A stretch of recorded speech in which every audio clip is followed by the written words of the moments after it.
Hey, good morning, good afternoon, good evening, wherever you may be. Scott Luton here with you on Supply Chain Now. Welcome to today's live stream. Folks, on Breaking News Now, we're going to be gaining some insights on some of the top news on recent developments in global supply chain. We're going to hear from one of the best industry reporters out there on topics such as what do 2025 peak season fees look like? Hey, who is Amazon shipping taking market share from? What's the latest ripple effect related to the end of minimis? All that and much, much more. And to walk us through some of these intriguing industry developments, I want to welcome in my friend, the one and only Max Garland, senior reporter at Supply Chain Dive.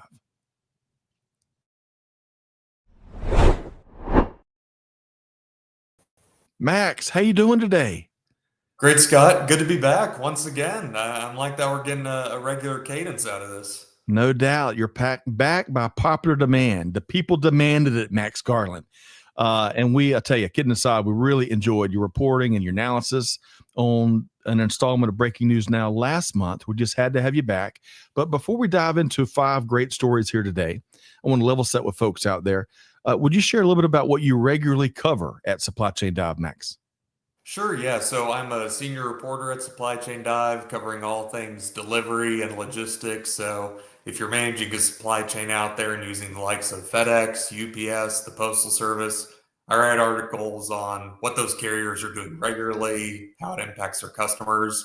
I also report on wider logistics news as well, such as cross-border trade, warehouse fulfillment. So there's a variety I cover there over at Supply Chain Dive. You got your finger on the pulse, and it's information and analysis and reporting that folks got to lean into. All right, one of the trusted voices in the industry. So it's great to have you here on Supply Chain Now via our Breaking News Now. So I want to get into some of what you've been reporting on in recent weeks, recent days, maybe recent hours. We got 5 stories to walk through here on Breaking News Now, and I want to start with an overview of the fees set for the 2025 peak season. So it seems like, of course, an annual rite of passage for fee increases at FedEx, UPS, USPS, and others. However, Max, some carriers are touting no fee increases as a means of hoping to gain market share. Let's see here. Uni, SpeedX, LSO, GoBolt. I think I'm saying that right. Are all hoping GoBolt to capitalize on a no fee, no fuss approach. So, Max, tell us more. Yeah, so as you noted, Scott, holiday surcharges are an annual tradition. This year is no different. If you're a company that ships a lot in Q4, think Black Friday, Cyber Monday, days before Christmas, peak season could be a huge pain point in terms of your bottom line. And I don't think these surcharges are just copy and pasted from last year, right? For a lot of the big carriers, their fees have increased from 2024. And for FedEx and UPS, they cover a bunch of services, including ground, express, the bigger and bulkier packages too. Like FedEx has a demand surcharge that can be as high as $3.55 for $3.55 for ground economy, and that's their economical option. If you're a retailer shipping thousands of packages a day, that can add up. And even Amazon's getting in on the action. Amazon Shipping has a very similar peak season surcharge structure. So it's going to be interesting to see what companies do to navigate these this year, especially since consumers are so price sensitive, right? You don't want this to trickle down to the consumer. So for shippers, negotiate with your carrier, maybe incentivize customers to buy gifts earlier, use alternative delivery providers, including the one Scott mentioned, that don't have these peak season surcharges. There's a lot of strategies you could use, but you have to be proactive with it, right? Don't wait. Don't wait. You wait, you lose, I think is the old saying. And you made a great point there because consumers ain't looking to write a bigger check anytime soon. Am I right, Max? Yeah, absolutely. I mean, the past few years, Scott, we've had inflation becoming a big issue and tariffs. Their exact impact right now remains to be seen, but consumers, shoppers, definitely more price conscious, and that's what they're prioritizing a lot over anything else nowadays. So you're going to want to make sure that any sort of shipping fees, stuff like that, doesn't inhibit them from ultimately making that checkout and making that order with you. Good stuff there, Max. And folks, if you're using one of those carriers that aren't increasing their fees during peak season, let us know. Let's give us your experience. I'd love to learn more. Okay, so Max, moving right along at prime speed, Amazon Shipping continues its march forward. And in this case, Bark, which owns a popular Bark Box monthly pet treat delivery service, is the latest to make the switch. And by the way, don't tell my two hounds that Bark Box is out there, because Ruby and Sunny would be the next subscribers. But Max, tell us about this latest win from Amazon Shipping.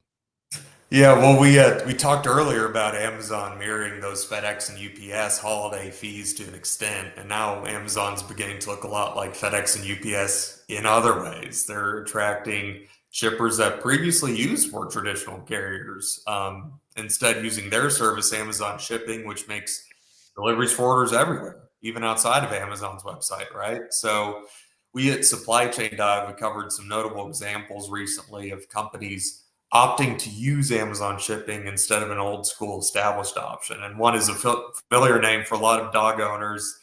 That is Bark, owner of Bark Box, as Scott mentioned. Yeah, don't get in trouble with your dogs about that. Mine too, unfortunately. Bark Box subscribers, but maybe I need to negotiate with them on that. They're using Amazon for delivery 7 days a week. They switched over. They say it's improved transit times by at least a day for the majority of their customers. It's also come at a lower cost for them. They used to be using a lot of postal service reliant options, and there have been a lot of price increases there, right, from those traditional carriers. So they looked elsewhere, found a home with Amazon. There's also KiwiCo. They have a kids subscription box service. They made a similar sort of switch. They use Amazon Shipping to send around 200,000 packages a month, and they said Amazon was cheaper on a per package basis. Now, this isn't a plug for me for Amazon Shipping. It's just to demonstrate that shippers have a lot of options for delivery nowadays, and they don't like the service or the price point of their current carrier, they can switch. So that sort of diversification could challenge FedEx and UPS out there. Max, is great comment. Options are a good thing, right? And there's more options today than arguably maybe ever before, which is a good thing as well. All right, so Max, let's get to the real news. So my two hounds, Sunny and Ruby, both are rescue hounds. And I tell you, I've never seen it, but both of them love. I go to Costco, get a big bag of organic carrots, cost me $4. They're massive carrots. They tear these things up. It's the cheapest dog treats I've ever found. What are your hounds into? Oh, they love anything salmon treats. Salmon treats are kind of in vogue at the Garland household. So a lot of salmon treats, a lot of very stuffed toys. Although they tend to be less entertained with the stuffed toys after a day or two. So right, got to keep up with them. Got to keep buying. No doubt, man. The pet trends these days. Okay, well, before we continue with the news, I want to, we're big on sharing resources like the great trusted resource that Max Garland and Supply Chain Dive is, certainly.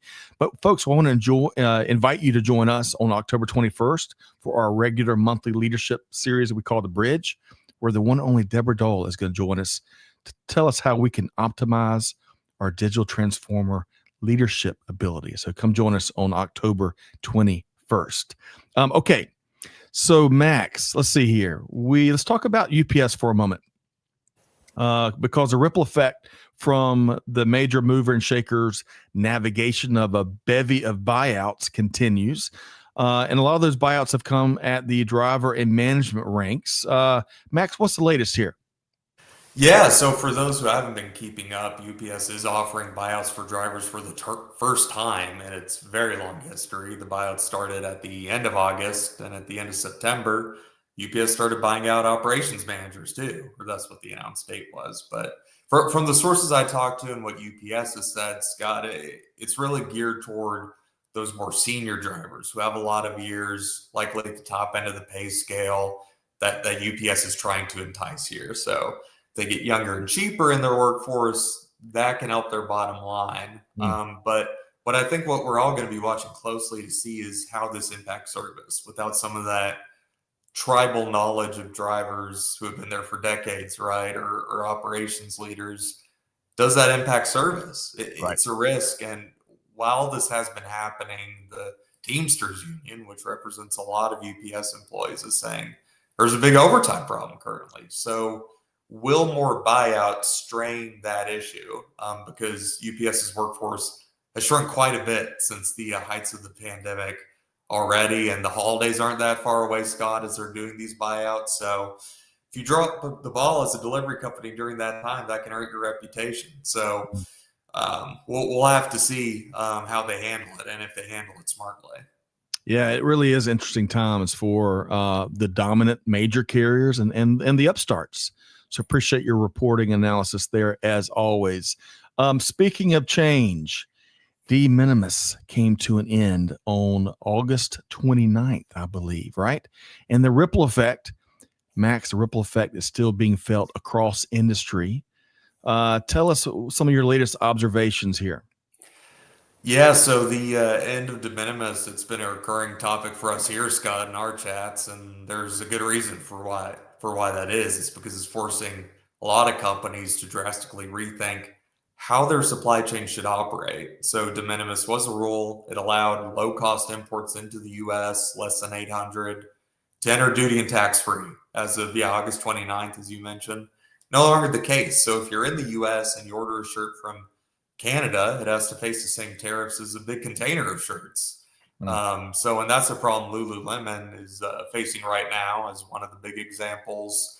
Lululemon, they have a lot of warehouses in Canada that are designed to fulfill e-commerce orders going to U.S. customers. In fact, 2/3 of U.S. orders are fulfilled through Canada. So those locations were fine when they didn't have to worry about import taxes, but now it makes that fulfillment and shipping process a lot more expensive. They're saying gross profit for the year is expected to take a hit of 240 million due to no more de minimis, those tariffs they're more exposed to. So they want to limit the potential for that to happen. They're considering adjustments to their distribution, smarter inventory placement, things like that. They're hard but necessary changes, Scott. And I imagine Lululemon is just one of a few companies that are looking for a big supply chain overhaul due to no more de minimis. Man, question. I can't remember if I asked you this last time or not. Do you see in a situation where de minimis and that exception that's been used quite a lot in recent years, do you see it ever coming back? It's possible. I wouldn't rule it out, but we'd have to see kind of a collective push from the businesses, the smaller merchants, and the consumers as well, that are impacted by this, right? Because for a while now, people have been flagging the concerns about de minimis, bringing or allowing more kind of illicit shipments into the U.S. due to less monitoring of those types of shipments. So there's been, I guess, for a couple of years now, debates both ways of the benefits and the downsides of de minimis. So that sort of debate could continue, but whether that sways things back to where they were, it would take quite a bit of effort for us to get back there. I'm with you. If anything, I would see a very modified version of it. But to your point, it would take a groundswell from policymakers in DC to industry voices to the consumer base demanding it. So we shall see. I really appreciate your take there. So folks, as always, we're dropping links to all of these stories right there in the chat. You're one click away from reading all of Max's full take in these great stories. So check that out. Okay. We got one more story here today to tackle with you, Max Garland, and that is what's going on at Canada Post, because it continues its strike. However, it moved, I think as of this morning, from a nationwide strike to more of a rotating strike approach. Max, what's the latest here? Yeah, it's very appropriate. We're talking about this on breaking news now, Scott, because the union representing Canada Post workers announced they'll be scaling back their nationwide strike starting this Saturday. So the strike has been going on for a little over 2 weeks now. So that's a relief for businesses that use Canada Post, because they've been saying no parcels, mail will be processed, delivered, anything like that. But the shift doesn't mean all the disruption is over, right? They're shifting instead to rotating strikes. So shippers will really need to keep an eye out to see if there are disruptions in specific areas they use Canada Post a lot for. So this is all still a big concern, obviously, for a lot of shippers in Canada, especially for the smaller businesses, online sellers, those shipping to more rural areas, kind of a mix of folks. So the strike, it was really set off by changes Canada's government wants Canada Post to make so it stops losing the money that it has. Mm, And Canada Post is on board with those reforms. Their workers' union is not. They're saying it could hurt Canada Post's business reputation. Which the union said it could roll back some of the perks for employees as well. So for shippers, all this means that these sorts of labor disruptions could go on for quite a long time. There's still a lot left to be resolved in the dispute. mm.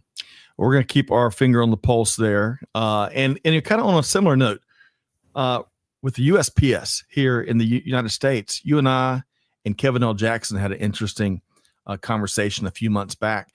And I can't remember if it was you or Kevin, but one of y'all made the great point. It starts with, we define the responsibilities. What are the responsibilities that USPS owes, shippers and customers out here? Because it really has morphed and evolved. And Max, I don't know about you, but most of my mail these days, 95% of my mail is paid promotional stuff of, companies sending marketing material out and taking advantage of really good rates. And I think it begs the question, is that a big part of the responsibility of the USPS these days? I don't know. I think it's a conversation we got to have. Your quick thoughts. Yeah, absolutely. I mean, for the Postal Service and Canada Post, both of these companies they're going through a lot of financial issues right now. And what's kind of the direction they want to take? Is it focused on service at all costs, universal service, or is it moving to that sort of more profitable model of a FedEx and UPS type of company? So Right. they're both kind of at a crossroads here, right? So we're going to probably see some big changes here in the coming years because they need to be made. So true, Max. And it goes back to the de minimis, the loophole, because there's loopholes in, I'm not as familiar with Canada Post as I am USPS. There's loopholes that all kinds of companies take advantage of, bulk rates and whatnot. So it'll be interesting to see the next few years because of, as you point out, the financial crossroads that we are at. Good stuff. I got a question for you, Max. This might be the toughest one of the day. So you've got a crystal ball that's working a lot better than mine. And as you peer deep into your crystal ball, Max, what's one story, development, or trend that you think is going to create some waves in the short term ahead? Well, for the short term, I mean, we're all looking at Q4, and I think to just kind of continue with this Canada Post strike, that is a big concern, mainly because this is all happening as shippers are preparing for the holidays, and people in Canada are ordering stuff online too. There are options out there. FedEx and UPS deliver out there. There are smaller carriers as well. But Canada Post has this reputation of low rates and, of course, that nationwide service that private carriers can't quite match themselves. So we're going to have to see how shippers respond to that. A lot of brands have already moved their volume away from Canada Post just due to the ongoing tension. So all of this, even if you aren't so much a Canada Post shipper or you ship a lot in Canada, it's still good to keep track of this and see what shippers are doing, because who knows whenever a strike happens in the U.S., be it the Postal Service, UPS down the road. It's good to be prepared for these sorts of situations and see how it plays out in real time so you can have contingency plans in place, right? So I think we're all going to be watching it closely during peak, see how it develops. No doubt. No doubt. And, hey, we hope it causes the least amount of damage, especially, as you point out, this time of year when families are getting together and celebrating good food and gifts and all kinds of holidays. So, Max, good stuff. Folks, Max brought it on time in full, as he always does here today. Before we make sure folks know how to connect with Max, I want to share one more great resource, because, again, you got to tune in to the trusted voices out there. We spoke a lot about the world of freight. I invite you to check out one of our latest Supply Chain Now blog articles where Bart DeMonk writes on the ever-evolving world of freight and audit payment, FAP. Tons of innovation going on there. You can check it out with the link we're dropping in the chat. Okay, Max, you're a tough guy to keep up with. You stay really busy turning out a lot of data-driven, fact-driven facts and commentary, stories, and reporting and insights.